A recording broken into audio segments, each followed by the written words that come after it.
जी, चले तो स्टार्ट करते हैं आज का सेशन। जी, तो स्टार्ट करते हैं, देखिए आज का सेशन। राइट,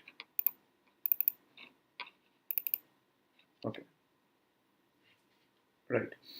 चलिए, तो आप देखिए हमने लास्ट टाइम, आज हम कुछ क्वेश्चंस भी देखेंगे। आज हम कुछ क्वेश्चंस भी देखेंगे। We have seen the overview part. We have seen the overview part. आज हम सेक्टर स्पेसिफिक इकोनॉमिक सर्वे का एनालिसिस करेंगे और जो उससे क्वेश्चंस बन सकते हैं और जो वेरियस उसके अंदर प्रोविजंस होंगी, स्टैटिक पोर्शन, उसको भी क्या करेंगे, revise. Right, so let's start. जी, तो हम स्टार्ट करते हैं चैप्टर नंबर 5 से। लास्ट टाइम हमने जहाँ से किया था वहाँ से आगे से कंटिन्यू करेंगे। That is, give the heading, chapter number 5, prices and inflation. So we are starting with a new chapter, that is prices and inflation. इससे काफी अच्छे क्वेश्चंस बन सकते हैं, हम प्रैक्टिस भी करेंगे। So chapter 5, prices and inflation. Prices and inflation. Right. आप देखिए, तो chapter 5, prices and inflation. Prices and inflation, इसके अंदर हम कवर करेंगे, we will cover the global inflation aspect. Static portion भी देखेंगे, will see global inflation, then its impact, global inflation का its impact on Indian items. Its impact on Indian items, कि क्या क्या इम्पैक्ट हुआ, क्या क्या नहीं। इससे काफी अच्छा क्वेश्चन बन सकता है इम्पैक्ट से, है ना। मैच द फॉलोइंग करके एक क्वेश्चन आ सकता है, its impact. Then next we'll see about retail inflation. That is retail inflation. Retail inflation. And then finally wholesale inflation versus retail. इसके ट्रेंड से क्वेश्चन बन सकता है, versus retail inflation. And then we'll analyze the questions. फिर हम कुछ questions देखेंगे जो आप मेरे को यहाँ पे पार्टिसिपेट करेंगे और आंसर बताएंगे जिसका, ठीक है। तो we will see these things. We'll see these things. ठीक है, तो स्टैटिक क्वेश्चन भी देखेंगे, पर पहले ग्लोबल इन्फ्लेशन का एज सच लेट्स स्टार्ट, है ना। तो यहाँ से स्टार्ट करते हैं। तो आप देखिए, ग्लोबल इन्फ्लेशन की अगर मैं बात करूं, ग्लोबल इन्फ्लेशन की बात करूं, obviously it is increasing in the world. Let's say if I talk about global inflation, global inflation, so yeah, so basically what is this is that consumer inflation, consumer level पे जो inflation होती है, that is retail inflation. Retail inflation is rising in, देखो पूरे world में बढ़ रही है और उसके कुछ रीजंस देख लेते हैं। सो consumer inflation is rising in advanced economies, and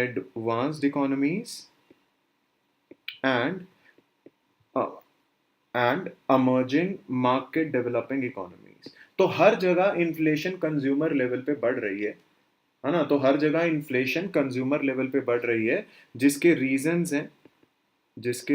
हैं that is, one is increase in crude oil demand. तो क्रूड ऑयल की डिमांड एकदम पोस्ट पैंडेमिक इंक्रीज हो गई है ना, और ये बढ़ने वाली है। अच्छा, decrease in supply by OPEC and OPEC plus. OPEC plus is allies of oil producing economies, है ना, ऑयल प्रोड्यूसिंग इकोनॉमिक कंट्रीज जो है। तो आप देखिए, जो ऑयल प्रोडक्शन का मेजर सप्लायर है, उसने सप्लाई कम कर दी है क्रूड ऑयल की, जिसकी वजह से इन्फ्लेशन रिटेल लेवल पे बढ़ रही है। ये डायरेक्ट आपको एक क्वेश्चन मिल सकता है। और तीसरा रीजन है increase in stimulus spending. World में हर कंट्री ने फिस्कल स्टिमुलस किया हुआ है, जो कि एक्सपेंशनरी फिस्कल पॉलिसी होती है, जिससे क्या होती है, डिमांड इंक्रीज हो जाती है। We know that from the economics part, जिससे डिमांड क्या हो जाती है, इंक्रीज। तो मैं यहाँ रख लेता हूँ, है ना। So there are 3 reasons of rise in global inflation, कि एक तो क्रूड ऑयल डिमांड इंक्रीज हो रही है, ओपेक कंट्रीज ने सप्लाई घटा दी है, और गवर्नमेंट का जो फिस्कल स्टिमुलस दिया गया है, इंडिया के अंदर भी जो आत्मनिर्भर भारत पैकेज दिया गया है, उसकी वजह से लोगों की स्पेंडिंग पावर में भी इंक्रीज हो रही है, जिसकी वजह से demand is increasing and the inflation is increasing, so this is one of the major reason, one of the major reason. See इसके अलावा अगर आप देखें the second heading, like its impact, basically its impact on Indian items, ये सीधा match the following का एक question बनता है। It's impact on Indian items, ये आपको पता होना चाहिए, आपके नोट्स में होना चाहिए। तो आप देखिए कुछ कुछ आइटम्स हैं जिनमें इन्फ्लेशन आई है ग्लोबल प्रॉब्लम्स की वजह से, तो ये सीधा आपको मैच द फॉलोइंग करने को कह देंगे। So that is commodity, commodity and reason for inflation, कि उसमें इन्फ्लेशन क्यों है वर्ल्ड में और इंडिया में भी इम्पैक्ट पड़ा है। तो आप देखिए सबसे पहले आपकी आ जाती है क्या, तो आप देखिए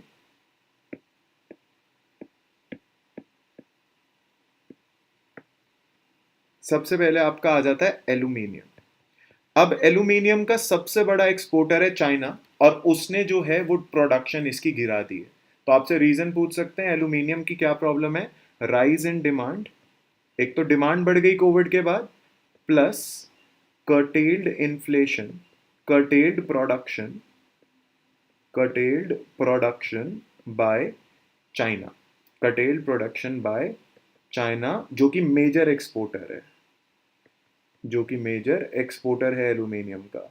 तो एल्यूमिनियम के प्राइसेस बढ़ रहे हैं क्योंकि चाइना ने अपनी प्रोडक्शन क्या कर दी है कम, और वो मेजर इंपोर्टर है, वो मेजर इंपोर्टर है। सी इसके अलावा देयर इज कॉपर, तो एल्यूमिनियम में चाइना का इंपैक्ट है। कॉपर के अंदर प्रॉब्लम ये है कि स्ट्राइक्स हो रही हैं पेरू और चिली में, जो कि मेजर एक्सपोर्टर्स हैं आगे। तो ये भी एक रीजन है जो आपसे पूछा जा सकता है। दैट इज कॉपर के अंदर प्रॉब्लम क्या है, that is rise in demand plus, rise in demand plus falling inventories, falling inventories. चलो ये तो नॉर्मल है। ये तीसरा मेन रीजन है, that is threat of strike, threat of strike in Chile and Peru. तो ये याद रखना, कॉपर चिली और पेरू की वजह से इसकी प्रोडक्शन गिर रही है तो प्राइस बढ़ रहा है, एल्यूमिनियम चाइना की वजह से प्राइस बढ़ रहा है। And then there is crude oil, then there is crude oil. Crude oil की प्रोडक्शन वही है, that is rise in demand plus decline in supply by OPEC plus. तो अभी देखा हमने ओपेक्स प्लस ने क्रूड ऑयल की सप्लाई कम कर दी है, जिससे एक और प्रॉब्लम हो रही है। और कॉटन का सिंपल सा रीजन है, दैट इज कॉटन। सी अभी मैं क्वेश्चंस दिखाऊंगा, तो ये अच्छे से नोट्स बनाने हैं ताकि आप आंसर कर पाए और सारे करेक्ट करें। Cotton is increase in demand in post pandemic, increase in demand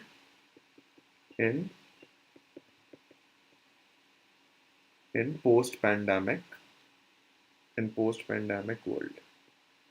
तो इसकी डिमांड बढ़ गई है, increase in demand in post pandemic world, in post pandemic world, right.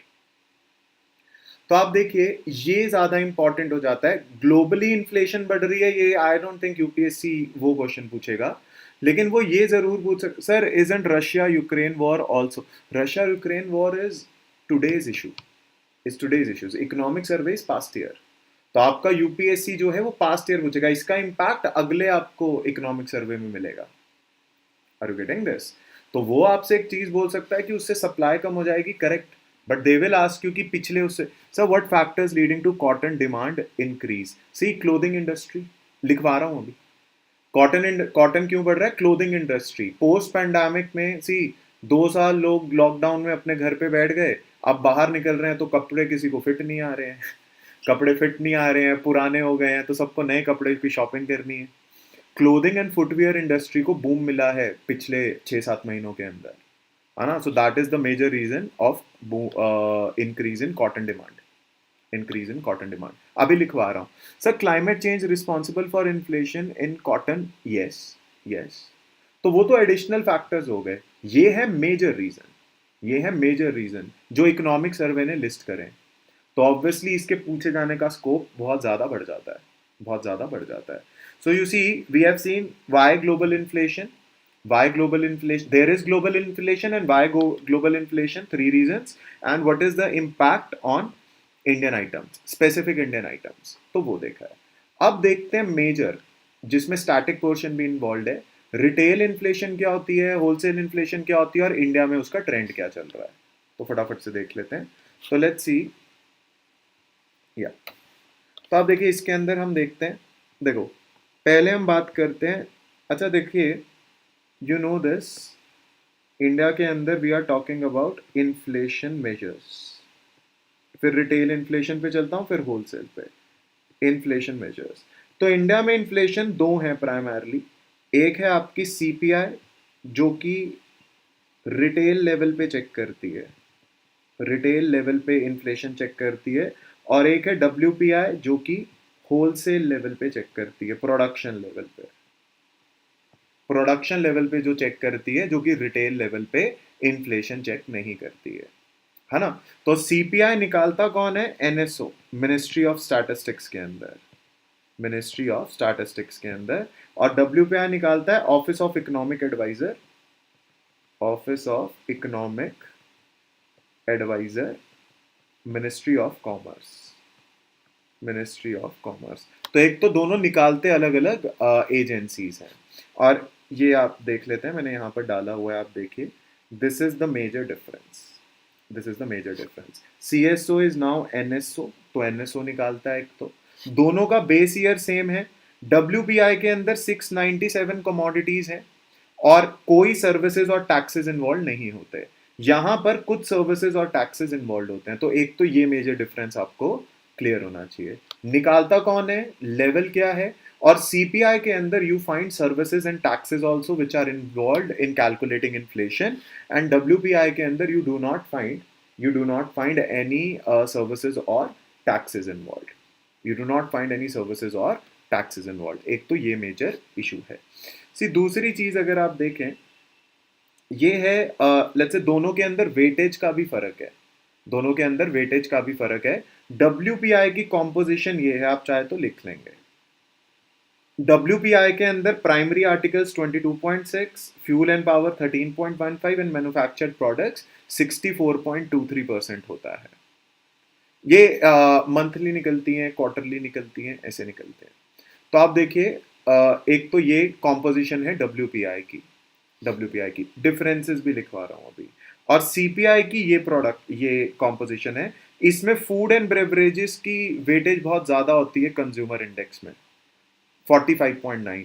Fuel की कॉम्पोजिशन बहुत कम होती है, अगर आप देखो 6.8, फ्यूल की कॉम्पोजिशन कम होती है, दैट इज 6.8। तो ये दोनों की कॉम्पोजिशन है, दोनों का डिफरेंस हम यहाँ लिख सकते हैं, जो काम की चीज है that is you should no, कि आप देखिए food and beverages, food and beverages की बात करूं तो सीपीआई में इनकी वेटेज होती है 45.9% और डब्ल्यूपीआई में इसकी वेटेज होती है 24.4%, राइट। फ्यूल, क्योंकि फ्यूल इन्फ्लेशन हो रही है, फ्यूल की वेटेज सीपीआई में होती है सिर्फ 6.8% और डब्ल्यूपीआई के अंदर होती है 13.2, इसलिए डब्ल्यूपीआई ज्यादा इन्फ्लेशन दिखा रहा है, डब्ल्यूपीआई में होती है 13.2। सो अब देखिए मेजर ये दो डिफरेंस हैं जो आपको पता होने चाहिए, क्योंकि अभी हम ट्रेंड एनालाइज करेंगे, है ना। तो आप देखिए fuel component is more in WPI and food component is more in CPI, food component is more in CPI. तो एक तो ये आपको डिफरेंस क्लियर होना चाहिए, this is the difference that it should be clear है। सी क्लियर है static portion, static portion clear है। ट्रेंड पे चलें, ट्रेंड पे चलें, यस कर दो फटाफट।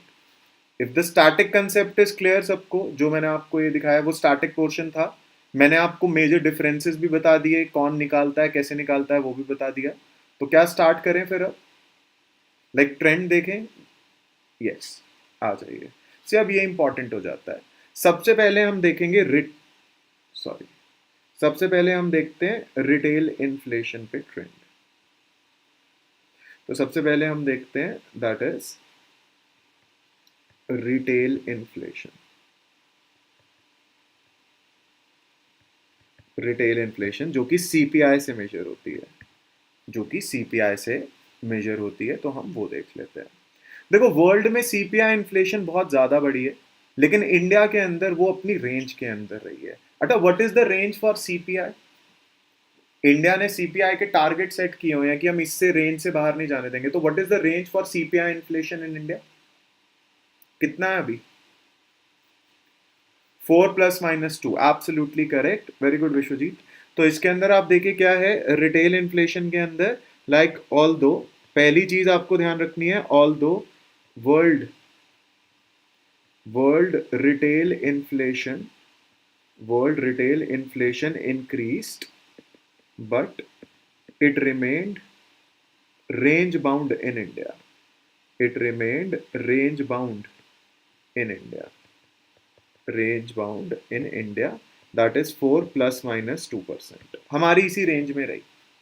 वेरी गुड, सबने सही आंसर दिया, इसी रेंज में रही। से अब देखो हुआ क्या, just pay attention, this is very important. I am talking about retail inflation. Retail inflation,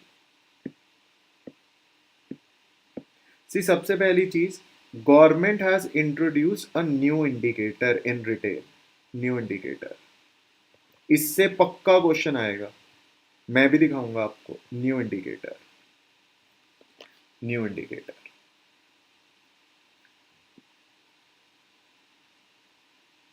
new indicator. See क्या है न्यू इंडिकेटर? देखो अब क्या है ना, see can you tell me what is the difference between let's say headline inflation, headline inflation and core inflation. Core inflation और headline inflation में क्या फर्क होता है? कोर और हेडलाइन में क्या फर्क होता है? कोर और हेडलाइन में क्या फर्क होता है?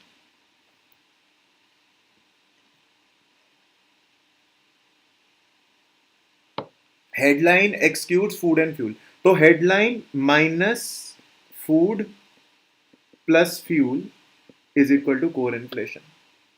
Absolutely correct. तो आप देखिए कोर इन्फ्लेशन क्या होता है, जब आप उसमें से फूड और फ्यूल वाले आइटम्स हटा दो। द रीजन इज कि वो इंडिया के कंट्रोल में नहीं है। फूड मॉनसून पे डिपेंड कर जाता है, फ्यूल बाहर से हम लाते हैं। तो कोर हमें एक बेटर इंडिकेटर देता है, एक बेटर इंडिकेटर देता है।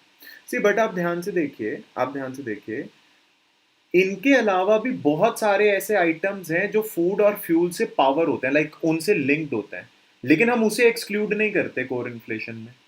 तो आज देखिए, आज इंडिया में कोर इन्फ्लेशन कैसे कैलकुलेट होती है? फूड और फ्यूल माइनस कर दो टोटल आइटम्स में से। लेकिन उनके अलावा भी बहुत सारी ऐसी इंडस्ट्रीज या आइटम्स हैं जो फूड और फ्यूल की वजह से जिनके अंदर फूड और फ्यूल का बहुत ज़्यादा ज़रूरत आ पड़ती है, ज़रूरत आ पड़ती है, और हम उसे कैलकुलेट करते हैं, उसे हटाते नहीं हैं। तो गवर्नमेंट ने एक नया इंडिकेटर इंट्रोड्यूस किया है, refined core inflation. Refined core inflation, refined core inflation. तो आप देखिए इसमें से क्या होगा, हम इसमें से फूड और फ्यूल के अलावा, फूड और फ्यूल के अलावा बाकी सारे जिनका लेना देना है फूड और फ्यूल से, वो वाले आइटम्स भी हटा देंगे। It is much more filtered than the core inflation. तो रिफाइंड कोर इन्फ्लेशन क्या है? It is calculated by excluding, calculated by excluding main fuel items, main fuel items, main fuel items, main fuel items from headline retail inflation, from headline retail, from headline retail inflation। तो for example आप और क्या क्या, like headline in inflation in addition to, पूरा clear लिखते हैं, that is in addition to, in addition to food and fuel, in addition to food and fuel, food and fuel।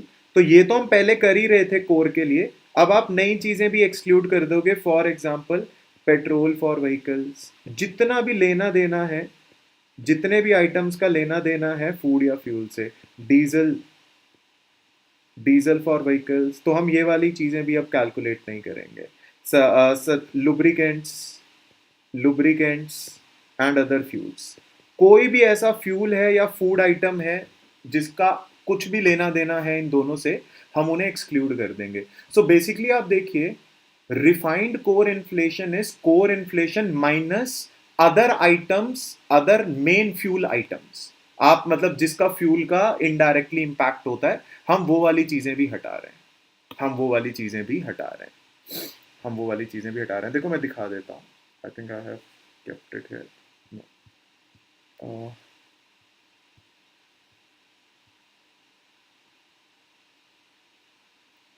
Okay. See, wait, I'm just showing to you that. Here आप देखें, right. सी इसके अंदर आप देखिए जो fuel components food और fuel के अलावा हैं, हमने वो भी हटा दिए, हमने वो भी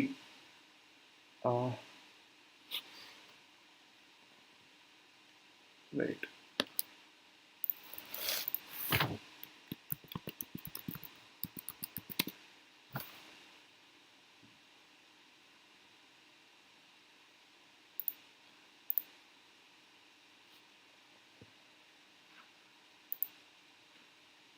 ओके,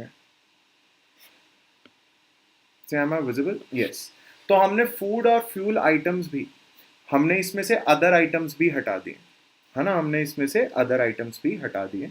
और अगर आप ध्यान से देखें, अगर आप ध्यान से देखें, it is low, like basically अगर आप देखें जो हमने इसका चेक किया है, so refined core is significantly less, inflation is significantly less than core inflation।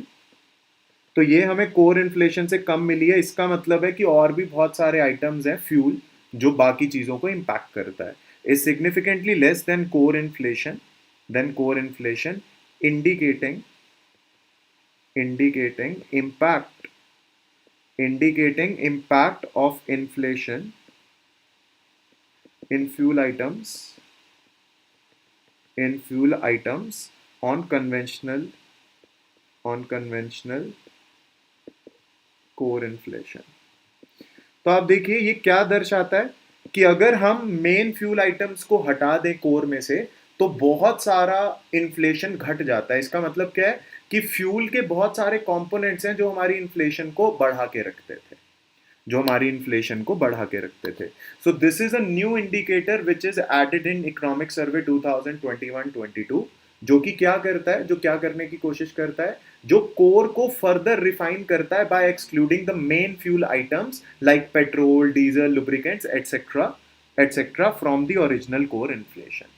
और ये पिछले कुछ सालों का हमने जो ट्रेंड एनालाइज किया, this is far less than the core inflation, जो कि ये दिखाता है कि लेट्स से बहुत सारे फ्यूल आइटम्स हैं जो इन्फ्लेशन को फ्यूल करते हैं। देखो ये रहे, अगर आप देखो ये ब्लू कलर की जो लाइन है ये रिफाइंड कोर है, तो आप देख सकते हैं it has been less than the core inflation, it has been less than the core inflation, indicating the impact of fuel on the other retail inflation factors, right। तो आप देखिए, is it clear to all? नया indicator जो retail inflation में आया है, क्या ये क्लियर है सबको? Is this clear? यस करो, मतलब डाउट है तो पूछो, पर क्लियर है तो बताइए, है ना। सारे मेन फ्यूल आइटम्स हटा दिए गए हैं, सारे मेन फ्यूल आइटम्स हटा दिए गए हैं, बाकी सब चल रहा है, बाकी सब चल रहा है ना। चलिए, गुड, चलो गुड, चलो फिर आगे चलते हैं। तो आप देखिए, retail inflation is increasing, basically reasons for increase in retail inflation. Retail inflation बढ़ क्यों रहा है, reason for increasing in retail inflation, ये भी देख लेते हैं। सी ये इतना काम का नहीं है, आई don't think, paper point of view से, बट स्टिल देखो, पहला रीजन यही है, फूड एंड बेवरेजेस में इन्फ्लेशन आ रही है, food and beverages. So increase in price of oils and fats. Oil और फैट का प्राइस बढ़ गया है, और इंडिया एडिबल ऑयल बाहर से इंपोर्ट करता है, बाहर से इंपोर्ट करता है, जिसकी वजह से प्रॉब्लम हो रही है। अभी पूछा था आपने, क्लोथिंग एंड फुटवियर के प्राइस बढ़ गए हैं, क्लोथिंग एंड फुटवियर के प्राइस बढ़ गए हैं पोस्ट कोविड, तो एक तो ये वाला भी प्रॉब्लम आ रहा है। फ्यूल और लाइट के प्राइसेस बढ़ गए हैं, फ्यूल एंड लाइट के प्राइसेस बढ़ गए हैं due to increase in taxes, due to increase in taxes, है ना, due to increase in taxes, OPEC से सप्लाई कम हो गई है। तो मेजरली आप देखिए ये रीजन है रिटेल इन्फ्लेशन बढ़ने के, रिटेल इन्फ्लेशन बढ़ने के। तो पोस्ट कोविड ये वाली सारी चीजें हो गई हैं। And what is the government doing to control it? So basically what government is doing, how to control it, ये इतना काम का नहीं है। आप देखिए बस आपको वो न्यू इंडिकेटर पता होना चाहिए इसमें से, बाकी सारी चीजें अगला स्लाइड आपको ज्यादा इंपॉर्टेंट होगी। पर गवर्नमेंट ने इसे रोकने के लिए क्या किया है हम वो देख लेते हैं फटाफट से। सी एक तो गवर्नमेंट ने they have decreased VAT on petrol and diesel. तो धीरे धीरे पेट्रोल एंड डीजल पे वो क्या कहते हैं प्राइसेस कम कर रहे हैं, वो प्राइसेस कम कर रहे हैं। अच्छा, they are managing, they are doing supply side management, supply side supply boost करने की कोशिश कर रहे हैं। जैसे अनियन के केस में क्रिएशन ऑफ बफर स्टॉक, एक बफर स्टॉक बनाया, क्रिएशन ऑफ बफर स्टॉक ताकि इसकी कमी ना हो जाए। पल्सेस के केस में, पल्सेस के केस में आप देखो क्या कहते हैं तुर और उड़द दाल को, तुल tur and urad are placed in free import category, free import category. देखो आई डोंट थिंक इतना टफ क्वेश्चन बनाएंगे वो, लेकिन हम कर लेते हैं क्योंकि इकोनॉमिक सर्वे में था। फ्री इंपोर्ट कैटेगरी में डाल दिया गया है। और एडिबल ऑयल्स जो कि बहुत इंपॉर्टेंट है, एडिबल ऑयल्स, एडिबल उस पे बेसिक कस्टम ड्यूटी डिक्रीज करी गई है, बेसिक कस्टम ड्यूटी कम करी गई है। एंड सी सबसे इंपॉर्टेंट जो है वो है पेरिशेबल्स के लिए जो किया है इन्होंने। So the third is perishables, perishables. See जितने भी पेरिशेबल आइटम्स हैं, मैं अगले पॉइंट में बता रहा हूँ, जितने भी पेरिशेबल आइटम्स हैं, पेरिशेबल आइटम्स हैं उस पे गवर्नमेंट सो एक्सपेंशन ऑफ, एक ऑपरेशन ग्रीन्स चलाता था, expansion of operation greens, operation greens from, सिर्फ 3 के लिए था ये TOP, to total, to total 41 perishables आ गए हैं इसके अंदर। सी पहले खाली ये टोमेटो अनियन एंड पोटैटो के लिए था, टोमेटो अनियन पोटैटो। तो गवर्नमेंट क्या करती थी, ऑपरेशन ग्रीन्स के अंदर टोमेटो अनियन और पोटैटो की सप्लाई मैनेज करती थी, उसको प्राइस बूस्ट करती थी, उसकी सप्लाई इंश्योर करती थी। पर अब TOP has been expanded to total 41 items पे इसे बढ़ा दिया है गवर्नमेंट ने, ताकि सप्लाई साइड में कोई प्रॉब्लम ना आए, सप्लाई साइड में कोई प्रॉब्लम ना आए, है ना, वो वाली चीज है कि सप्लाई साइड में there should be not any problem, right. तो आप देखिए मैं एक बार रिवाइज करा रहा हूं, रिटेल इन्फ्लेशन इंडिया की रेंज बाउंड ही रही है पर बड़ी है ऑब्वियसली। तो एक नया इंडिकेटर ऐड किया गया है रिफाइंड कोर, जो कि कोर को फर्दर रिफाइन करता है मेन फ्यूल आइटम्स हटा के, और ये बहुत कम रहा है कन्वेंशनल कोर के मुकाबले। इंडिया में रिटेल इन्फ्लेशन बड़ी क्यों है? फूड के प्राइस बढ़ने से, क्लोथिंग फुटवियर बढ़ने से, फ्यूल का प्राइस बढ़ने से। गवर्नमेंट ने रोकने के लिए क्या किया, टैक्सेस कम कर दिए पेट्रोल डीजल पे, और क्या कहते हैं एडिबल ऑयल्स पे कस्टम ड्यूटी कम कर दी है जो कि हम इंपोर्ट करते हैं। पल्सेस और अनियन के लिए बफर स्टॉक बना रहे हैं, और क्या कहते हैं फ्री इंपोर्ट कैटेगरी में भी डाल दिया है। और पेरिशेबल्स आइटम जो थे टीओपी ऑपरेशन ग्रीन्स के अंदर, उसे टोटल कर दिया है, उसे टोटल पे कर दिया है। क्या रिटेल इन्फ्लेशन क्लियर है? इसमें से मेन एक ही क्वेश्चन बनेगा जो मेरे को लगता है, वो है रिफाइंड कोर, वो है रिफाइंड कोर। क्योंकि WPI आपसे मेन, आपसे दोनों का कंपैरिजन पूछेंगे, दोनों का कंपैरिजन पूछेंगे। क्या क्लियर है यहां तक? सी मेन क्वेश्चन यहां से आएगा जो मैं अब करवाने वाला हूं, that is wholesale inflation, wholesale inflation versus question में retail inflation, wholesale inflation and retail inflation. ठीक है, तो ये देख लेते हैं wholesale and retail inflation, wholesale and retail inflation.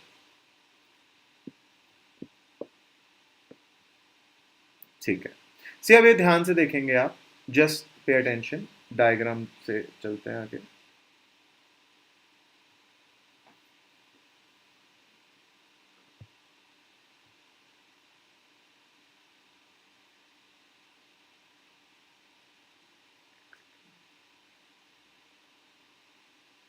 सी ये देखो, अगर आप पहला डायग्राम देखें 2021 तक 2021 तक, लेट्स से फेब 2021 तक सीपीआई इन्फ्लेशन ज्यादा थी और डब्ल्यूपीआई कम था। ये ट्रेंड पूछेंगे आपसे। सीपीआई इन्फ्लेशन ज्यादा थी और डब्ल्यूपीआई कम थी। लेकिन 2021 से अब बहुत ज्यादा गैप आ गया है, डब्ल्यूपीआई बहुत ज्यादा बढ़ गई है और सीपीआई कम है। तो इसके रीजंस पूछेंगे आपसे, इस ट्रेंड के रीजंस पूछेंगे और डब्ल्यूपीआई के बढ़ने का, लाइक ये दोनों डायग्राम्स पूछेंगे। इकोनॉमिक सर्वे से ही डायरेक्ट उठाए हैं मैंने, तो ये मैं समझा देता हूँ आपको क्या हिसाब है। तो आप देखिए, सबसे पहला पॉइंट जो आपको पता होना चाहिए वो ये, सबसे पहला पॉइंट जो आपको इसमें पता होना चाहिए, let us from 2019 to 2021 CPI was more than WPI. Like ये ईयर ऑन ईयर की बात कर रहा हूं मैं, year on year rates, percentage rate, growth rate जो होता है ईयर ऑन ईयर।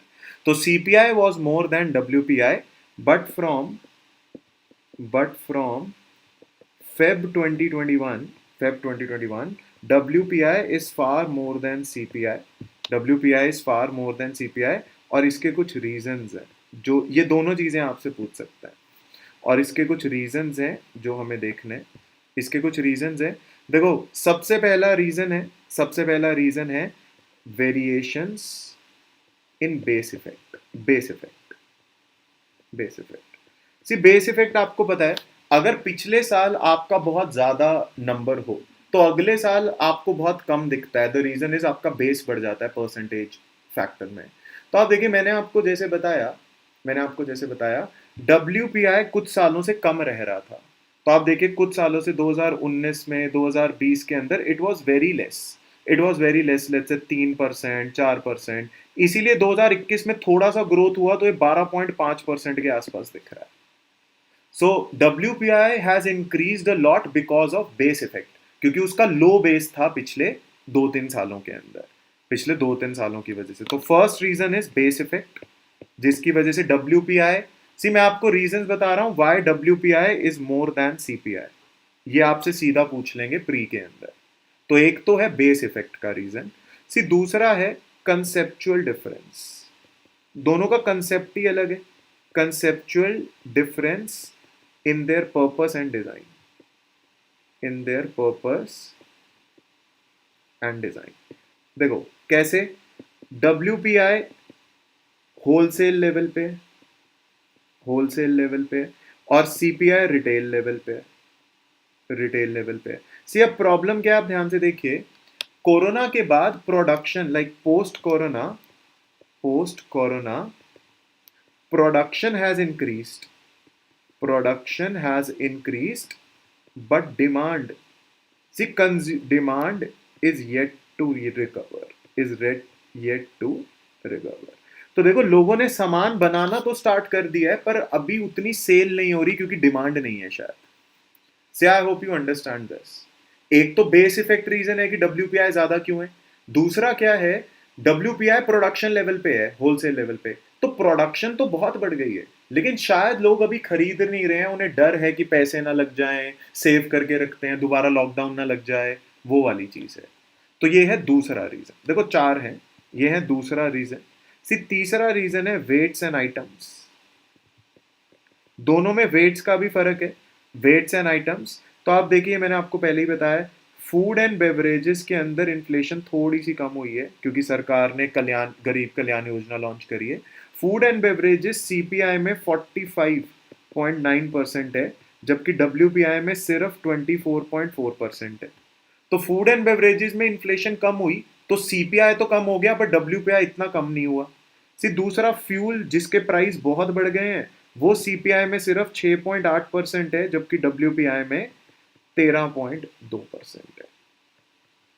तो इसीलिए आप देखिए, फ्यूल के प्राइस बढ़ने से और फूड के प्राइस घटने से, sir consumers are dominating in market equilibrium, yes they are dominating.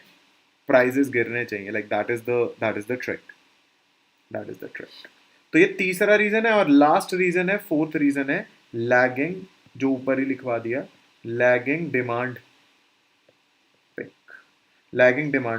Like अभी प्रोडक्शन, वही जो मैंने ऊपर बताया, प्रोडक्शन बढ़ गया है लेकिन कंज्यूमर डिमांड अभी नहीं बढ़ी है। तो आप देखिए ये 4 रीजंस बहुत इंपॉर्टेंट है प्री के लिए, याद रखेंगे। ये 4 रीजन बहुत ज्यादा इंपॉर्टेंट है प्री के लिए, ये आपको याद रखना है। पहला है कि WPI ज्यादा क्यों है CPI से आज 2021 से। एक तो बेस इफेक्ट की वजह से पहले वो कम था। दूसरा कंसेप्चुअल डिफरेंस कि एक होलसेल लेवल पे एक रिटेल लेवल पे। तीसरा वेट्स, फ्यूल का प्राइस बहुत बड़ा है और WPI में ज्यादा वेटेज होती है। फूड का प्राइस थोड़ा सा कम हुआ है और वो CPI में ज्यादा वेटेज होती है, एक ये प्रॉब्लम। और दूसरा डिमांड उतनी पिक नहीं करी है। और यही सरकार ने देखो यहाँ लिखा था इन दोनों डायग्राम्स पे जो मैं आपको दिखा रहा हूँ। So WPI increase to 12.5% and this is attributed to 4 reasons. Low base, pickup in economic activity कि प्रोडक्शन हो गई है लेकिन डिमांड नहीं आई है। अच्छा, sharp increase in international prices of crude oil and other imported inputs, और फ्यूल का उसके अंदर ज्यादा है कंट्रीब्यूशन। और freight cost, supply side problems हो रही है, सप्लाई साइड प्रॉब्लम्स हो रही है। जी क्या ये क्लियर है सबको? इज दिस क्लियर यहां तक? क्या यहां तक क्लियर है? यस। से मैं रिवाइज करवा रहा हूं sir, is an base same for CPI? No no no no, CPI पर पिछले साल कम था ना, हम CPI का नंबर ले रहे हैं, बेस ईयर की बात नहीं कर रहे हैं। ईयर ऑन ईयर की बात हो रही है ईशा। फर्क है, बेस ईयर कुछ और होता है, ईयर ऑन ईयर कुछ और होता है। हर साल के हिसाब से चेक कर रहे हैं हम।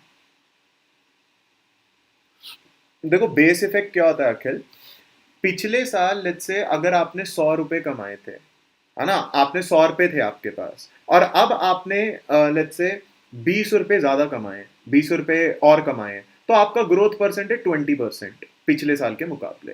लेकिन पिछले साल आपने 10 रुपए कमाए थे और अब आपने 10 रुपए कमाए, तो आपका ग्रोथ परसेंट 100% हो जाता है क्योंकि बेस कम है, बेस कम है। तो वो वाला रीजन, सॉरी, क्योंकि बेस कम है। तो आप देखिए वही वाला रीजन है, वही वाला रीजन है कि because because WPI was less in previous year, अब छोटा सा इंक्रीज भी उसका बहुत ज्यादा नंबर दिख रहा है, छोटा सा इंक्रीज भी बहुत ज्यादा नंबर दिख रहा है ना। क्लियर हो गया ये। अच्छा एक और चीज, गवर्नमेंट हैज कंट्रोल्ड, लास्ट चीज इसमें, government has controlled housing prices.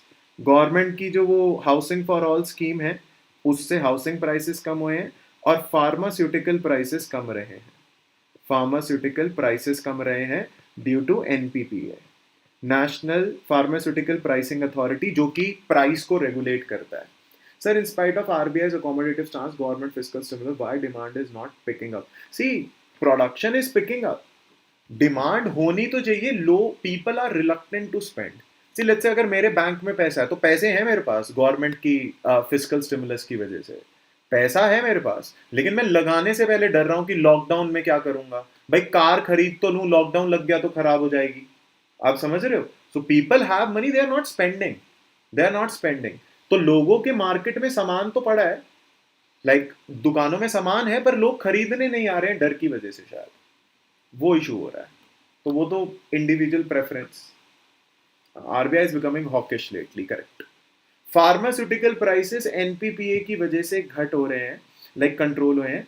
NPPA आपको पता है, it's an attached office, it is not a statutory office, not executive office, it's an attached office in department of pharmaceuticals, ministry of chemicals and fertilisers, 1997 के अंदर बनाया था। और ये drug control order जो है उसके अंदर फार्मास्यूटिकल के प्राइसेस को रेगुलेट करता है, प्राइसेस को रेगुलेट करता है। तो NPPA के बारे में भी पता होना चाहिए। It's a attached office, it's an attached office, वो वाली चीज है, राइट। तो आप देखिए मैं एक बार रिवाइज करवा देता हूं पूरा चैप्टर प्राइसेस एंड इन्फ्लेशन वाला। ग्लोबली जो है इन्फ्लेशन बढ़ी है, ग्लोबली इन्फ्लेशन बढ़ी है, ऑब्वियस ही था। और उसका इंपैक्ट इंडियन आइटम्स पे देखा है, एल्यूमिनियम चाइना की वजह से प्राइस बढ़ रहे हैं, कॉपर चिली और पेरू की वजह से प्राइस बढ़ रहे हैं, और क्रूड ऑयल ओपेक कंट्रीज की वजह से प्राइस बढ़ रहे हैं, और कॉटन की नॉर्मल डिमांड बढ़ गई है क्लोथिंग इंडस्ट्री की वजह से। इंडिया में रिटेल इन्फ्लेशन कंट्रोल में रहा है, और एक नया इंडिकेटर आया है रिफाइंड कोर करके, मेन फ्यूल आइटम्स हटा के, मेन फ्यूल आइटम्स हटा के। रिटेल इन्फ्लेशन बढ़ने के रीजन यही है, फूड फ्यूल वगैरह बढ़ना, और कंट्रोल करने के लिए गवर्नमेंट ने ऑपरेशन ग्रीन्स को TOP से टोटल पे कर दिया है। होलसेल और रिटेल में क्या है, होलसेल इन्फ्लेशन इंडिया के अंदर बहुत ज्यादा है कंपेयर टू रिटेल फ्रॉम 2021.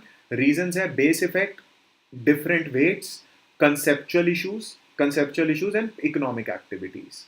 क्या यहां तक क्लियर है? क्वेश्चंस देखो, क्वेश्चंस कराऊं, कर दोगे? लेट्स अगर कुछ क्वेश्चंस दिखाऊं तो आंसर कर दोगे? क्या ये चैप्टर क्लियर है सबको? हमने कुछ स्टैटिक भी रिवाइज कर लिया है इसके अंदर, हमने स्टैटिक भी रिवाइज कर लिया है. यस करो, यस है. चलो इसके आंसर बताएंगे, आ जाओ फिर. गुड, ये मैंने मैगजीन से ही पिक किया तो क्रेडिट वहां है. पहला क्वेश्चन देखो और आंसर बताएंगे. पहला क्वेश्चन देखो और आंसर बताएंगे. Refined core inflation is a new term coined by Economic Survey 21-22. In this context, आपको ये दोनों स्टेटमेंट्स देखनी है और करेक्ट बताना है. दोनों स्टेटमेंट्स देखनी है और करेक्ट बताना है. Quotation 1. It has been constructed by excluding only fuel items of petrol and diesel for vehicles from the average retail core inflation. खाली पेट्रोल डीजल वाला हटाया या सारे मेजर फ्यूल आइटम्स हटा दिए? खाली पेट्रोल डीजल हटाया या लुब्रिकेंट्स या बाकी फ्यूल आइटम्स भी हटा दिए? Is it only fuel? देखो, this is a wrong statement क्योंकि ऑल मेजर फ्यूल आइटम्स यहां पे खाली फ्यूल एंड पेट्रोल लिखा है. फ्यूल एंड पेट्रोल लिखा है. Refined core inflation is below the conventional core inflation due to substantial impact of fuel in retail. ये correct है. Answer should be B. Absolutely correct. Answer should be B. पहली statement इस only word से गलत हो गई. See, इस पे तो क्वेश्चन पक्का है, refined core पे पक्का है. Second देख लो. Which of the following are the reasons for WPI inflation being higher than CPI inflation as recorded in economic survey? ये देखो. WPI ज्यादा क्यों है? WPI ज्यादा क्यों है? क्या आंसर होगा? आंसर क्या होगा सेकंड का? सेकंड का आंसर क्या होगा? बताओ भाई, जल्दी बताओ. WPI ज्यादा क्यों है CPI से?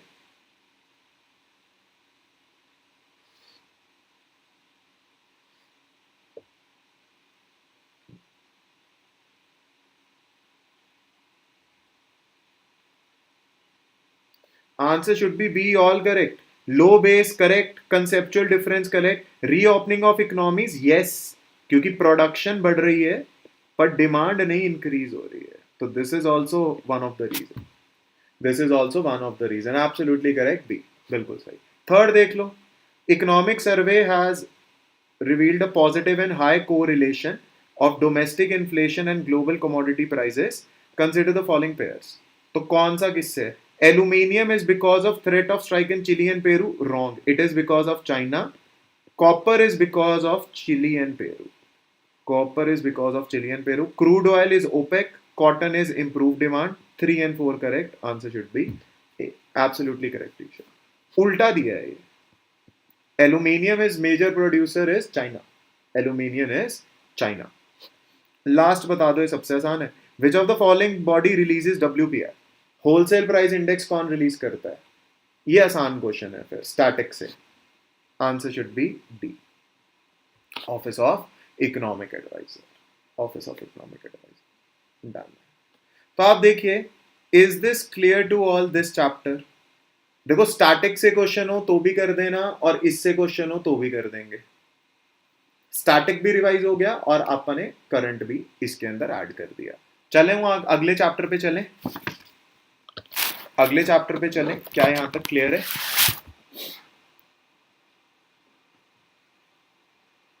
यस.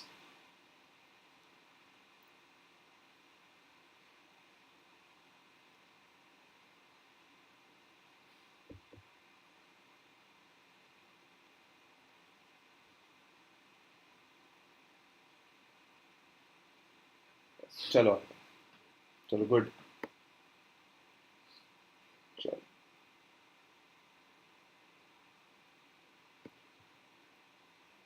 तो गिव द नेक्स्ट हेडिंग. यहां से भी क्वेश्चंस आपके हो सकता है बन जाए.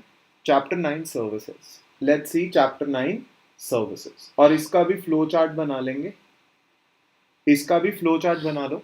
तो इसमें हम देखेंगे आपका एनालिसिस सबसे पहले, फिर स्पेस सेक्टर देखेंगे, टूरिज्म सेक्टर देखेंगे। See India is a services based economy, तो क्वेश्चन ज्यादा चांसेस होते हैं।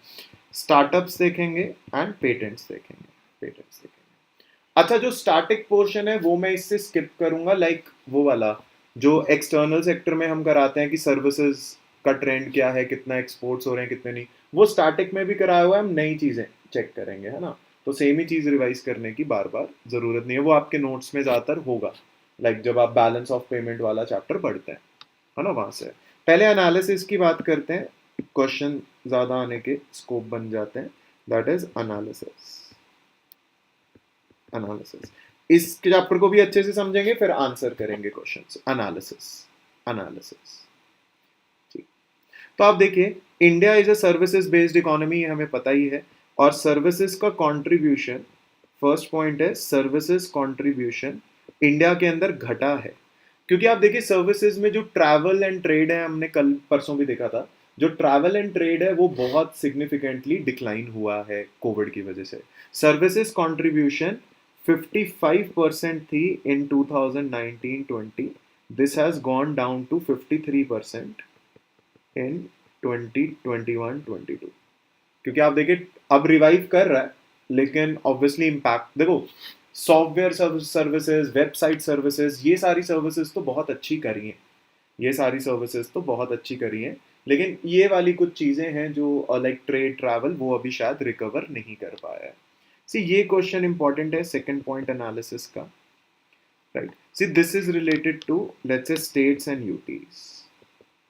इंडिया में स्टेट्स और यूटीज की बात करूं, so let's say services contribute, services contribute more than 50% share in gross state value added। तो स्टेट की पूरी जीडीपी में भी 50% से ज्यादा सर्विसेज कंट्रीब्यूट करती हैं, of 12 out of 33 states and UTs.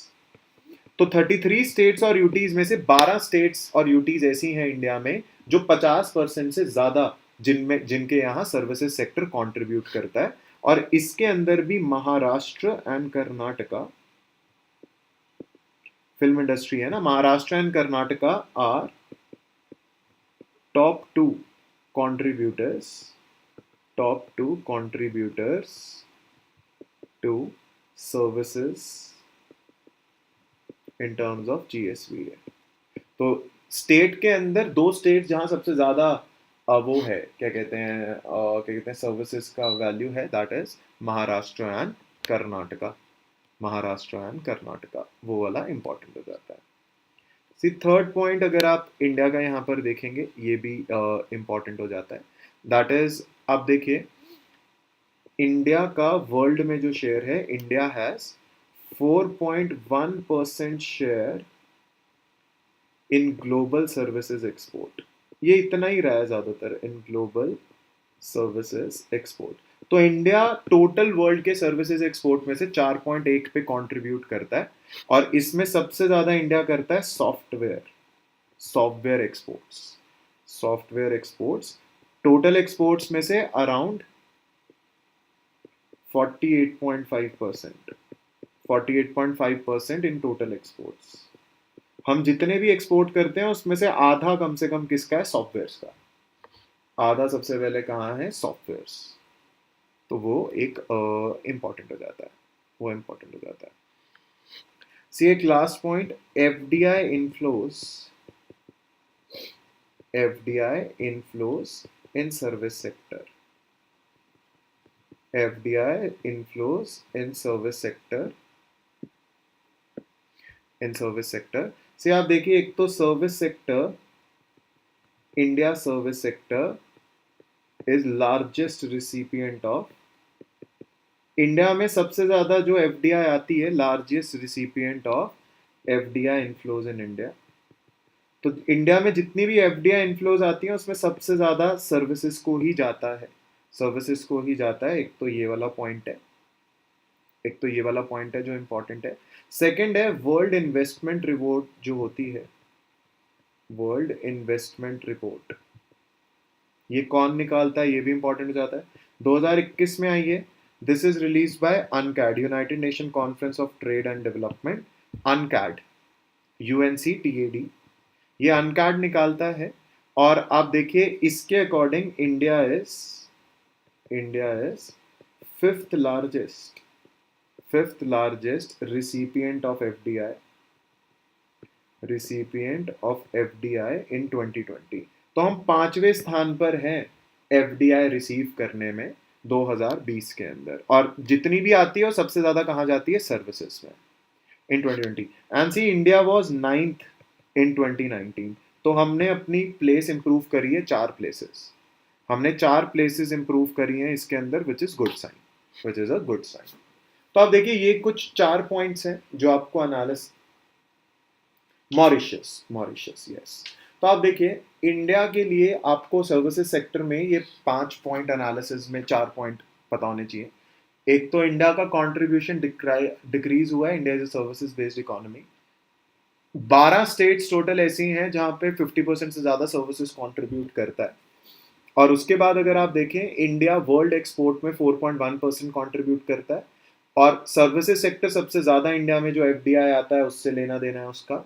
And finally अगर आप देखें, लाइक वर्ल्ड इन्वेस्टमेंट रिपोर्ट के अकॉर्डिंग हम 5th लार्जेस्ट FDI रिसिपिएंट है। Is the analysis clear? To all? Yes.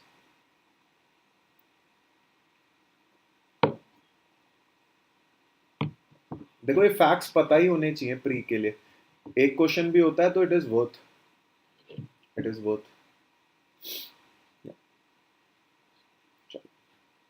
चलो आगे देखते हैं फिर। देखो ये मैंने आप यहाँ पर बताया भी है। Let's say India share in world commercial exports, अगर आप देखें 1991 से 0.5 से बढ़ के ये 4.1% पहुंचा है 2020 में। तो ये इंडिया का कंट्रीब्यूशन है जो यहाँ पर इंक्रीज हुआ है, डन है ना। तो अब देखो, अब स्टार्ट करते हैं हम स्पेस सेक्टर से, वन बाय वन सेक्टर्स देखते हैं। सबसे पहले देखते हैं space sector. So let's say space sector. तो will see analysis, will see analysis, और फिर हम इसके अंदर स्पेस सेक्टर के अंदर इसका देखेंगे infra, like space infrastructure in India. तो पहले एनालिसिस देख लेते हैं। तो एनालिसिस की बात करें, there is increase in participation of private sector. तो प्राइवेट सेक्टर हमारे स्पेस सेक्टर के अंदर पार्टिसिपेट कर रहा है, प्राइवेट सेक्टर हमारे यहाँ पे कर रहा है। There is increase in number of startups जो कि स्पेस सेक्टर में आए हैं, startups from 11 in 2019 to 47 in 2021। तो 47 हो गए हैं स्पेस सेक्टर में जो हमारे स्टार्टअप आ रहे हैं। See but India accounts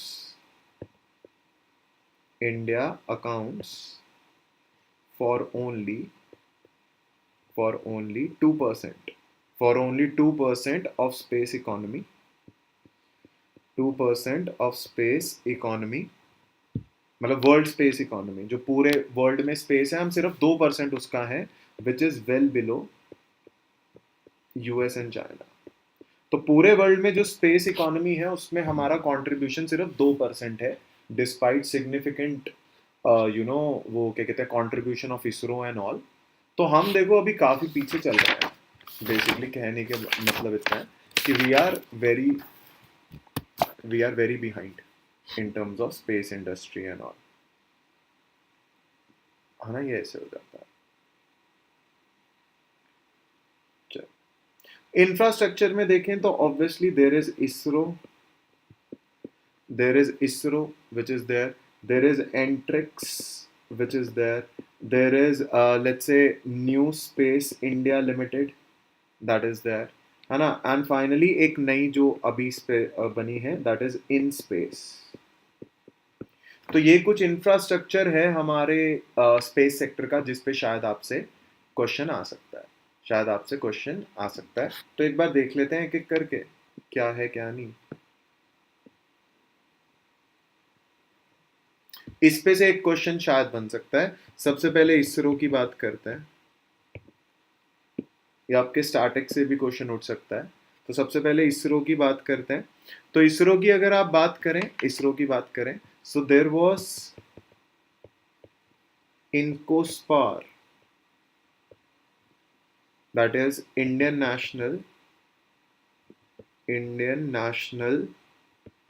Committee for Space Research, Indian National Committee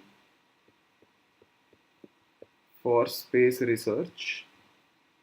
Research, जो कि विक्रम साराभाई ने बनाई थी, जो कि फाइनली कन्वर्ट हुई like in ISRO, Indian Space Research Organisation, in 1969 under department of atomic energy. See उस टाइम पे डिपार्टमेंट ऑफ एटॉमिक एनर्जी होता था, atomic energy. Finally 1972 department of space was created, department of space was created and ISRO placed under it. तो आप देखिए पहले department of atomic energy के अंदर एक कमेटी काम कर रही थी, उसे इसरो बनाया, and then this is this, and then this is this, right. See second जो इसमें आपको पता होना चाहिए, एंट्रिक्स। तो एंट्रिक्स की बात करें, it is established in 1992, it handles, सी ये सारे कॉमर्शियल डीलिंग्स हैंडल करता है, it handles इसरोस commercial deals, it handles ISRO's commercial deals for satellites and launch vehicles, for satellites and launch vehicles with foreign customers,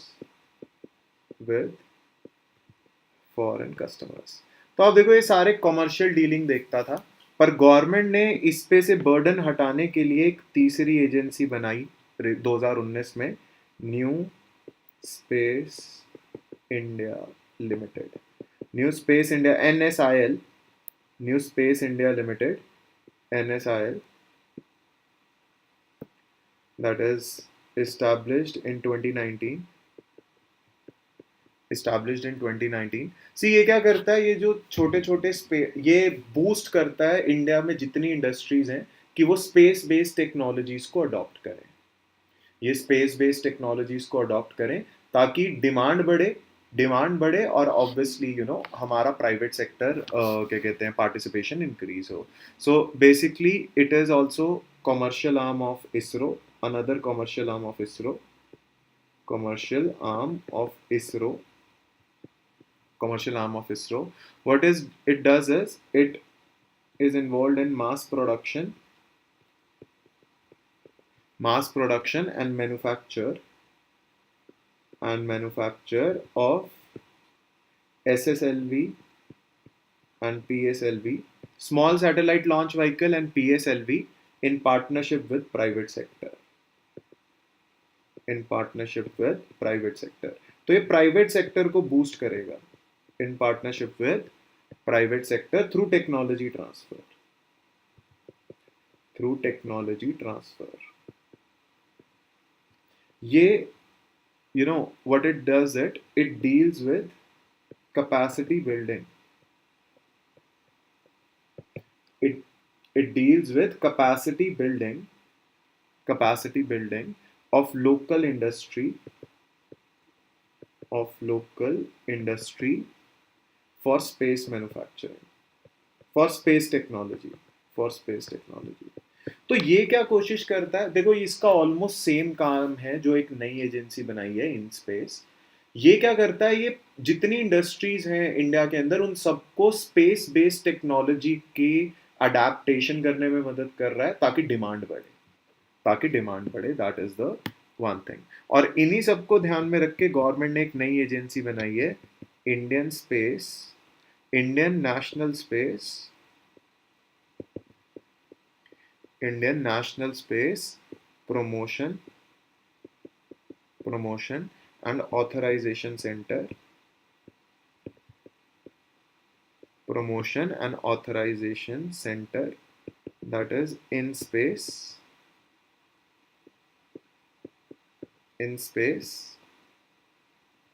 और आप देखिए ये अभी recently बनाई है, ये अभी बनाई है, दैट इज 2020 में, this has been made in 2020। अच्छा ये क्या करेगा, ये कोई भी इंसान जो स्पेस एक्टिविटीज में पार्टिसिपेट करने वाला है, प्राइवेट सेक्टर, उन सबको हैंड होल्ड करके डेवलप करवाएगा। ये बेसिकली प्राइवेट सेक्टर को स्पेस एक्टिविटीज के अंदर बूस्ट करने के लिए है।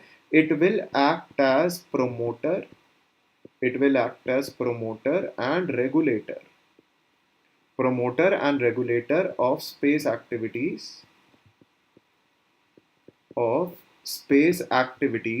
in India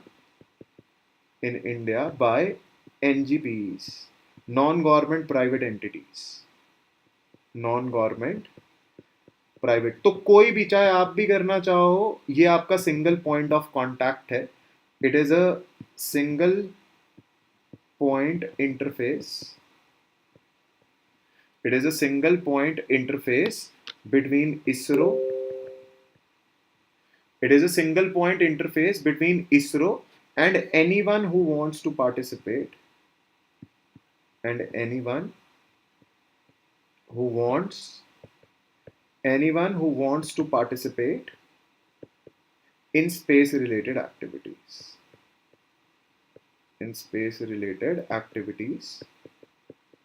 या इंडिया की स्पेस एजेंसीज का यूज करना है उसे, तो ये हैंड होल्ड करेगा। See basically it will hand hold promote and guide, ये रेगुलेटर भी होगा, and guide private industry in space. तो न्यू स्पेस इंडिया और इसके काम ऑलमोस्ट सेम है, बस न्यू स्पेस इंडिया का काम है टेक्नोलॉजी अडेप्टेशन प्रमोट करना, और इसका काम क्या है, ये प्राइवेट इंडस्ट्री को जीरो से लेके एंड तक मदद करेगा अगर उसे स्पेस के अंदर कुछ भी काम करना है तो। So it's a promoter and regulator of private sector in space activities in India. जैसे ट्राई है वैसे ये अब स्पेस सेक्टर के लिए एक नई एजेंसी बना दी गई है, स्पेस सेक्टर के लिए एक नई, डिपार्टमेंट ऑफ स्पेस के अंदर एक नई एजेंसी बना दी गई है। देखो इसका डायग्राम भी है, ये रहा। तो आप देखिए डिपार्टमेंट ऑफ स्पेस बना हुआ है, एंट्रिक्स कॉमर्शियल डील्स हैंडल करता है। अच्छा ये दोनों पीएसयूज हैं, एंट्रिक्स और एनएसआईएल पीएसयूज हैं, और ये क्या करता है, enable Indian industries to take high technology space related activities. तो ये इंडस्ट्री के अंदर स्पेस एक्टिविटीज प्रमोट करता है, और इन स्पेस जो बना है, it will permit and regulate activities of private sector. It is a national nodal agency for promoting private industry. See, क्या ये क्लियर है? See, क्या इन स्पेस क्लियर है?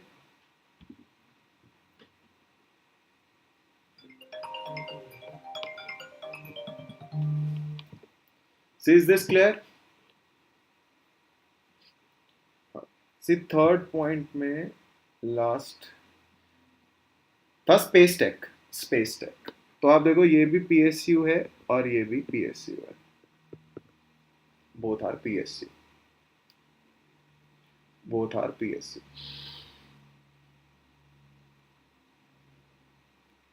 Regulator and promoter will be in space, and new space will just promote the technology in the industries, space related technology in the industries. क्या ये clear है?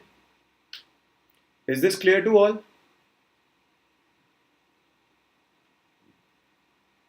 Yes. देखो space sector से यहां से question कोई आ सकता है ना? So this is the space sector that we have seen. So this is the space जो हमें यहाँ पे देखना था, See अब देखते हैं प्राइवेट सेक्टर, और सॉरी टूरिज्म सेक्टर देखते हैं।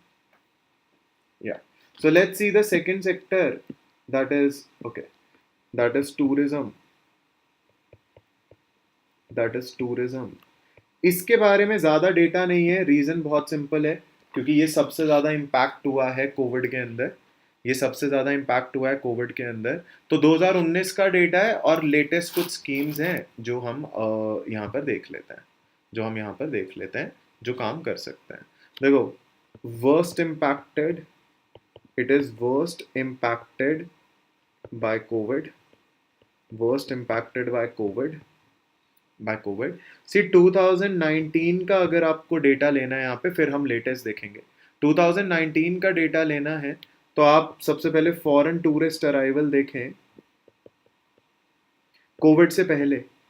सो आपसे क्वेश्चन आ सकता है पोस्ट कोविड क्या क्या हिसाब था।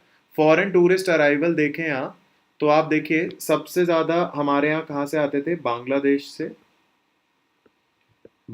से, फिर यूएसए से। सो 1 2 यूएसए से, फिर आते थे यूके से, फिर आते थे ऑस्ट्रेलिया से, और फिर आते थे कनाडा। तो दैट इज कनाडा। तो हमारे यहाँ सबसे ज़्यादा लोग यहाँ से आते थे बाहर में, सबसे ज़्यादा यहाँ से आते थे। और किन स्टेट्स में विजिट करते थे? लाइक बेसिकली ये जो फॉरेन टूरिस्ट आते थे, सबसे ज़्यादा बाहर से कौन सी स्टेट्स के अंदर आते थे? ये आते थे तमिलनाडु के अंदर, उसके बाद महाराष्ट्र, यूपी, क्योंकि आप देखो वहाँ पे वो है ना, then Delhi, and then West Bengal, so ये हमारी कुछ प्रेफर्ड टूरिस्ट डेस्टिनेशंस थी जो बाहर से हमारे यहाँ पर वो आते थे, लोग आते थे, जो बाहर से हमारे यहाँ लोग आते थे। This was the preferred tourist destinations, preferred tourist destinations. See अब गवर्नमेंट का यहाँ पे काफ़ी चीज़ें चेंज हुआ है। That is in 2021 foreign exchange earning obviously घटनी थी। Foreign exchange earning from tourism declined by 75% from 2019। Obviously ये होना ही था। तो देखो बहुत ज़्यादा इम्पैक्ट हुआ है, बहुत ही ज़्यादा इम्पैक्ट हुआ है। 2019 लाइक ऐसा कम हो गया है, ऐसा कम हो गया है। अब गवर्नमेंट ने कुछ अपने लोगों को, जो फंसे हुए लोग थे, उन्हें वापस बुलाने के लिए स्कीम्स करी हैं। तो ये आपको पता होना चाहिए। लेट्स से ऑपरेशंस एंड कहाँ पे किया था, वेयर। तो ये आपको कुछ पता होने चाहिए। जैसे गवर्नमेंट ने अभी सबसे पहले वंदे भारत, अब ये हम हर जगह यूज कर रहे हैं, वंदे भारत यूक्रेन से भी वापस लाने के लिए वंदे भारत मिशन। ये जो मिशन है ये 2020 के अंदर चलाया गया था to bring expatriates back to India. ये बेचारे कोविड की वजह से फंस गए थे इंडिया के बाहर, तो इन सबको वापस लाया गया था। अब यूक्रेन से भी लाया जा रहा है। तो ये जो है this is the largest civilian repatriation exercise in history, repatriation exercise in history।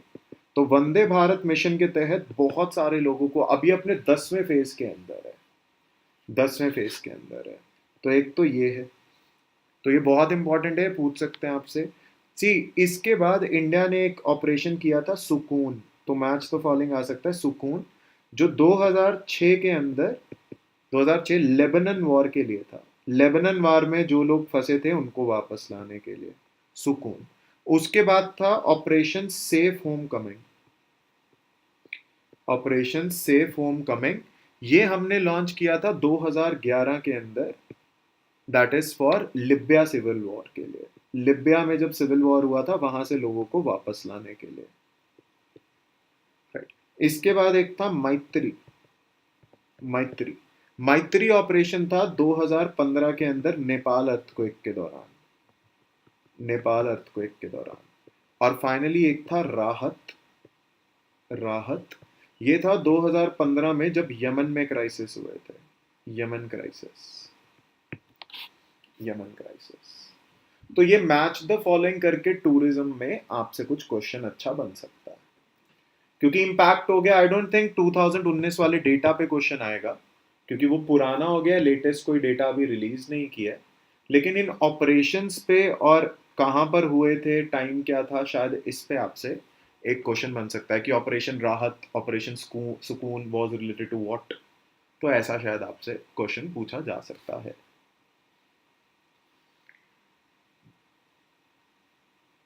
ये है। सी इसके अलावा आप अगर टूरिज्म की बात करें तो there are certain schemes that you should know. Ministry of tourism की there are certain schemes that you should know. सबसे पहले है incredible India campaign. Incredible India campaign. Incredible India campaign see ये 2002 के अंदर लॉन्च हुई थी, and it was only for like it was only for it was only for promoting tourism, promoting foreign tourism. It was only for promoting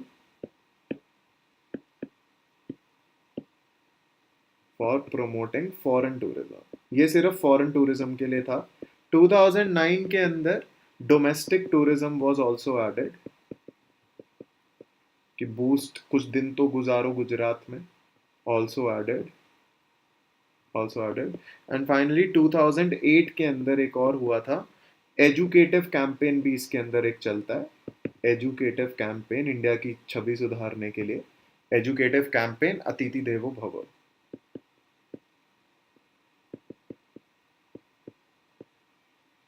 है ना। तो एक ये भी इसके अंदर कैंपेन चलता है मिनिस्ट्री ऑफ टूरिज्म में।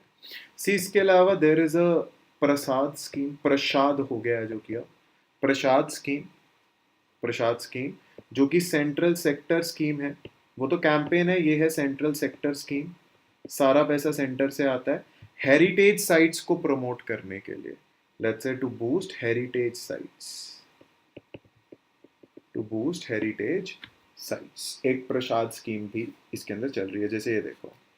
सो the national mission on pilgrimage rejuvenation and spiritual augmentation drive was launched in 2014-15, पर 2017 में इसका नाम बदल दिया गया spiritual heritage augmentation drive. PRASAD से प्रसाद कर दिया गया है, और ये स्टेट चलाती है, पैसे सारे सेंटर से आते हैं।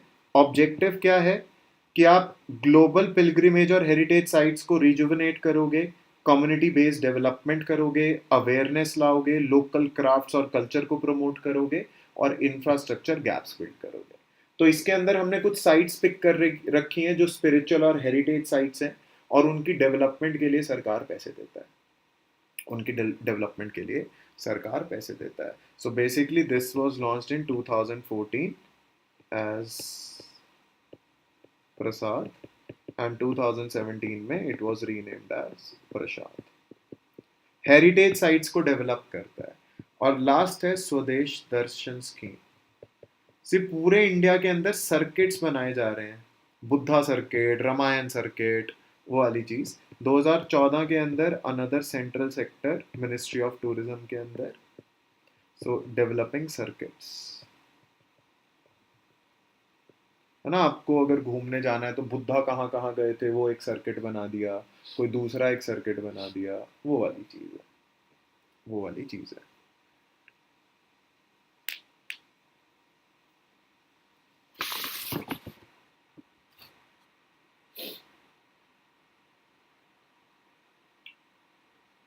डन। तो आप देखिए, this is the tourism part that you should no, this is the tourism part. Startup और पेटेंट के बस कुछ फैक्ट्स हैं जो आपको पता होने चाहिए, क्योंकि उन फैक्ट्स पे भी आपसे क्वेश्चन आ सकता है। अभी क्वेश्चंस दिखा देता हूँ, तो वेरी क्विकली स्टार्टअप और वो भी देख लेते हैं।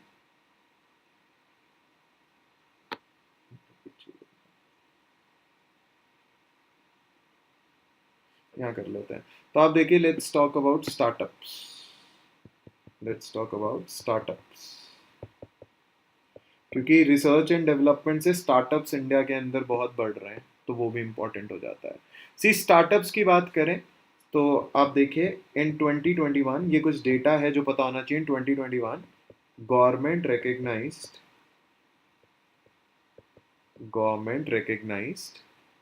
14,000 new startups 14,000 new startups 14,000 new startups and Maharashtra has highest recognized startups. सबसे ज्यादा स्टार्टअप्स आपको पता होने चाहिए. इट्स नॉट बैंगलोर और कर्नाटका, इट इज महाराष्ट्र. और 11,308. तो सबसे ज्यादा स्टार्टअप अभी महाराष्ट्र में घूम रहे हैं. और ये भी एक इंपॉर्टेंट हो जाता है, India overcame UK to become third highest unicorn country. See unicorn जो बिजनेसेस हैं उनमें हम तीसरे नंबर पे आ गए हैं. तो पहले पे है यूएस, दूसरे पे है चाइना, तीसरे पे है हम. यूनिकॉर्न बिजनेस क्या होता है? What is a unicorn venture? Unicorn venture क्या होता है जिसपे हम तीसरे स्थान पे आ गए हैं? यूनिकॉर्न वेंचर क्या होता है? या which has value of more than $1 billion plus.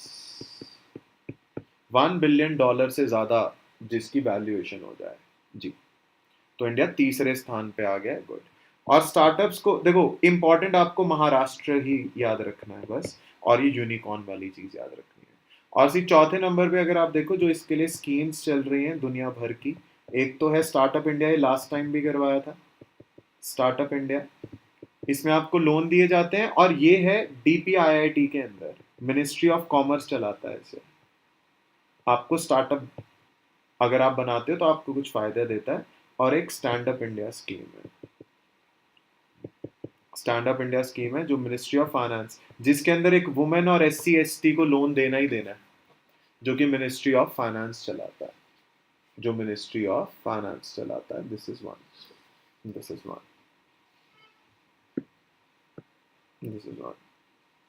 This is about startups. ये कुछ फैक्ट्स हैं बस जो आपको पता होने चाहिए. लास्ट इज अबाउट पेटेंट्स देख लेते हैं. सर्विसेज में जो लास्ट चीज देखनी है दैट इज पेटेंट्स. और देखो पेटेंट्स की बात करो तो इंडिया में बहुत ज्यादा इंक्रीज आया है. सबसे पहले आप देखो ग्लोबल इनोवेशन इंडेक्स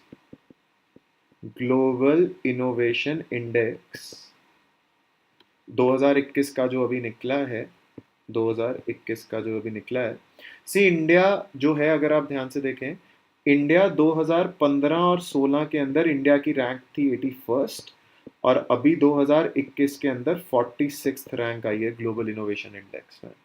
निकालता कौन है ये? वीपो, वर्ल्ड इंटेलेक्चुअल प्रॉपर्टी ऑर्गेनाइजेशन. इसमें टोटल 132 कंट्रीज का निकालता है वो. सी वीपो is a specialised agency of UN जो कि 1967 में बनी थी जिनीवा के अंदर. स्पेशलाइज्ड एजेंसी है ये, specialised agency of UN. 132 countries को चेक करता है. और जो टॉप फाइव है वो है स्विट्जरलैंड, स्वीडन, यूएस, यूके, और पहली बार कोरिया है, South Korea. First time Korea 5वें स्थान पे आया है, वरना यही रहते थे हमेशा टॉप पे. या वीपो निकालता है. और ऐसे सी इंडिया के अंदर भी इंडियन इनोवेशन इंडेक्स निकलता है, अगर आपको पता हो. कौन निकालता है वो? इंडिया में इंडिया इनोवेशन इंडेक्स कौन निकालता है? देखो ये जो इकोनॉमिक सर्वे में आप इंडेक्सेस कर रहे हो ये बहुत इंपॉर्टेंट हो जाता है.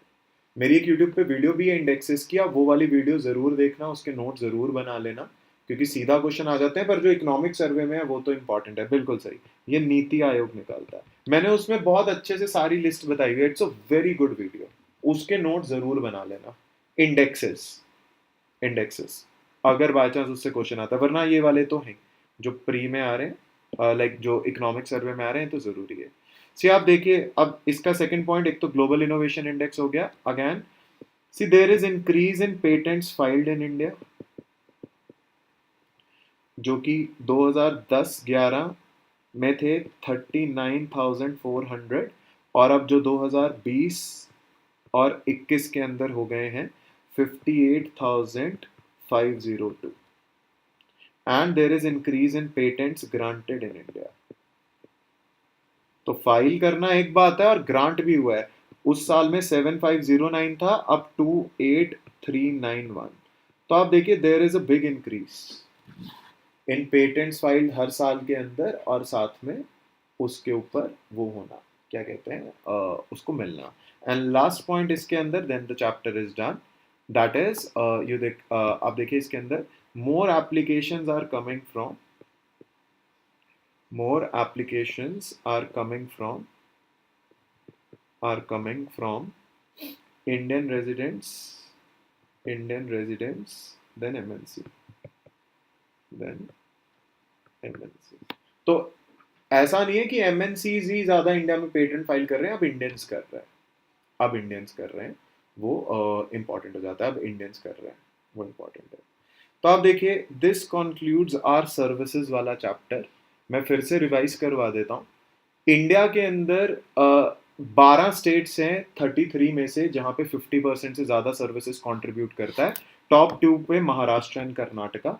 और इंडिया वर्ल्ड एक्सपोर्ट में सर्विसेज के 4.1% कंट्रीब्यूट करता है ना। सबसे ज्यादा इन्फ्लोज एफडीआई के सर्विसेज में आते हैं। और वर्ल्ड इन्वेस्टमेंट रिपोर्ट कहती है India is the 5th largest, और अनकैड निकालता है उसे, India is the 5th largest recipient of FDI.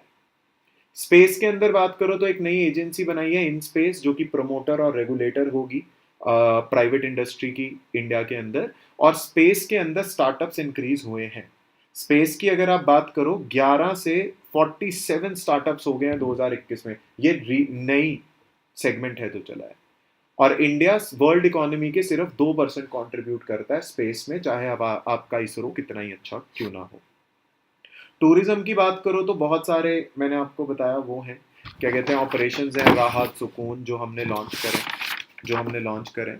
और उसके साथ इनक्रेडिबल इंडिया कैंपेन है, प्रसाद स्कीम है, स्वदेश दर्शन स्कीम है। स्टार्टअप्स इंडिया के अंदर, स्टार्टअप इंडिया और उससे बहुत बढ़ रहे हैं। और आप देखिए महाराष्ट्र में सबसे ज़्यादा स्टार्टअप्स हैं, सबसे ज़्यादा हैं। और एक इसके अंदर आपको पता होना चाहिए कि इंडिया यूनिकॉर्न्स के अंदर तीसरे स्थान पे पहुंच चुका है।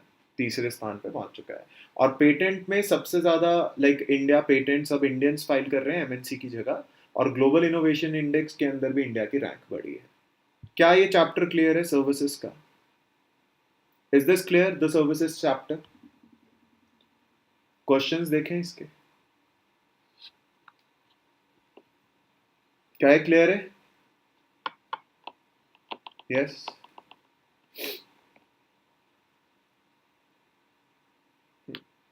क्वेश्चंस देख लेते हैं लास्ट इसका बस।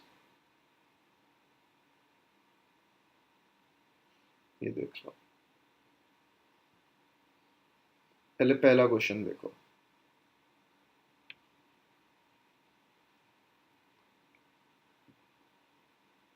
देखो, the services sector account for more than 50% in GSVA in 25 states and UTs। 25 है या 12 ही है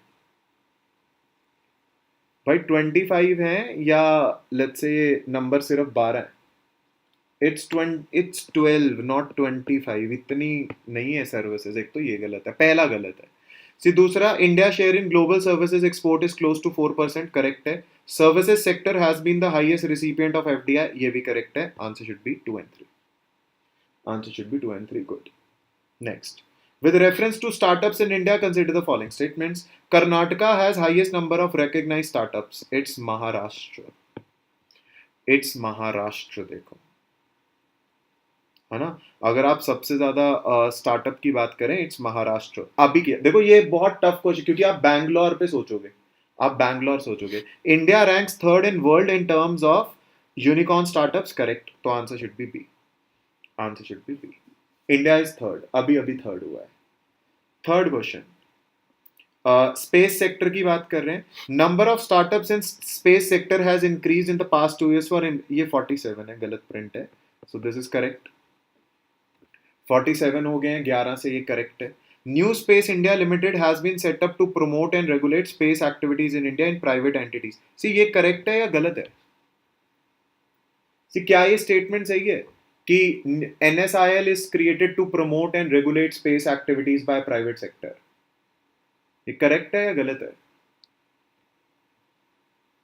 is the second statement correct और रॉन्ग? बस इतना बताओ. क्या NSIL सेटअप किया गया है promoter and regulator of space activities? No, it is the in space. In space की स्टेटमेंट है ये, तो ये गलत है, सेकंड गलत है. तो सेकंड तो हो ही नहीं सकता है. At present, India accounts for 10% of space. No, India accounts only 2% of space economy. 2% of space economy. Answer should be A. Answer should be A. Answer सिर्फ क्या होना चाहिए? A. Good. Fourth, consider the following statements regarding research and development in India. India of late, number of patent applications are increasingly coming from Indian residents than foreign companies. Yes. Indian ज़्यादा patent file कर रहे हैं. Indian ज़्यादा patent file कर रहे हैं for sure. Next, number of patent files in India has been more than 50,000. Has been more than 50,000 in 2000. This क्या कहते हैं 2021? Yes, it is around 58,502. Correct है. India has been ranked in top 10 in global innovation. देखो ये कुछ ज़्यादा हो गया.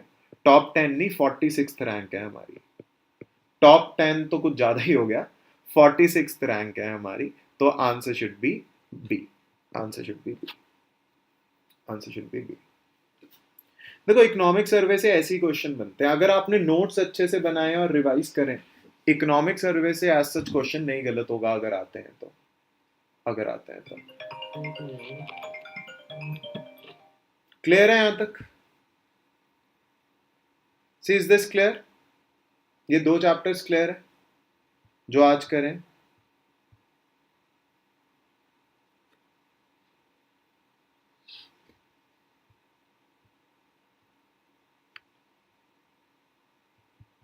से हमने प्राइसेस इन्फ्लेशन देखा है और उसमें स्टैटिक पोर्शन भी बहुत ज्यादा देखा है.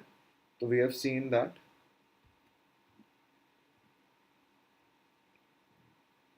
राइट. तो हम सेक्टर स्पेसिफिक देख रहे हैं. हमने प्राइसेस वाला चैप्टर देख लिया है. हमने प्राइसेस वाला चैप्टर देख लिया है. और अगर आप ध्यान से देखो हमने सर्विसेज वाला देख लिया है. सी एग्रीकल्चर और वो रह गया है बस. एग्रीकल्चर और इंडस्ट्री. एग्रीकल्चर और इंडस्ट्री वो मैं आपको कल कराऊंगा. इसमें अगर कोई आपको डाउट था लेट्स से इन्फ्लेशन वगैरह में, वो आप घर पे रिवाइज करेंगे अपने स्टैटिक पोर्शन से. या आप स्कीम्स पढ़ सकते हैं टूरिज्म मिनिस्ट्री की. मैंने फेमस वाली बता दी जो इकोनॉमिक सर्वे में. आप बाकी देख सकते हैं. कल हम एग्रीकल्चर और वो क्या कहते हैं इंडस्ट्री कवर करेंगे और क्लाइमेट चेंज करेंगे. फिस्कल पॉलिसी में नहीं कराऊंगा क्योंकि वो बजट वाले में मैंने करा दिया है. वो लेटेस्ट है, वो ज्यादा इंपॉर्टेंट है. तो जो इकोनॉमिक सर्वे में है this it is exactly the copy जो मैंने फिस्कल पॉलिसी वाला आपको यहाँ पर करवाया था. तो वो सेम है. And monetary policy is also same as that of जो आपकी करंट अफेयर में जो आप एनपीए वगैरह करते हो. तो हमारे जो बचे हुए चैप्टर्स हैं we will cover it tomorrow. जो बाकी हैं वैसे ही इसके क्वेश्चंस देख लेंगे और कवर कर लेंगे. फिर इकोनॉमिक सर्वे से आपको कोई एज सच प्रॉब्लम नहीं आएगी जो आपने क्लास डाला है. सर थर्ड क्लास फ्राइडे कर दो प्लीज. या फिर ना वो बहुत ज़्यादा गैप हो जाता है. बहुत ज़्यादा गैप हो जाता है. थर्ड क्लास फ्राइडे करनी है तो आप बताओ. अगर आप पढ़ के रखोगे तो और बेटर है. आप बताइए कल करनी है क्लास या फ्राइडे करनी है? जो बोलेगा मेजोरिटी में उस पर चले जाऊंगा. कल करनी है या फ्राइडे करनी है? लाइक उसमें मैं आपको इंडस्ट्रीज वाली स्कीम और एग्रीकल्चर लाइक आप स्टैटिक रिवाइज करके आओगे तो बेटर है. तो revise the static portion of inclusive growth वाला चैप्टर और आपका एग्रीकल्चर वाला चैप्टर. तो वो पढ़ के आओगे तो फिर बेटर समझ आएगी क्लास. वरना करंट ऊपर ऊपर से जाएगा फिर फायदा नहीं है.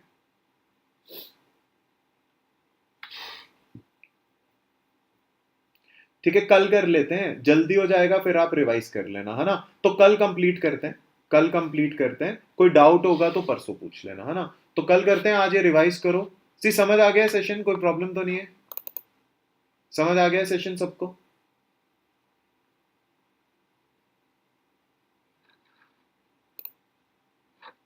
है ना. I hope it is clear. तो चलिए I see you tomorrow. I'll see you tomorrow same time. Thank you. All the best. Revise करेंगे. अच्छा जो लोग सब्सक्राइबर्स नहीं है please subscribe to the channel. I'll see you in next video. Thank you.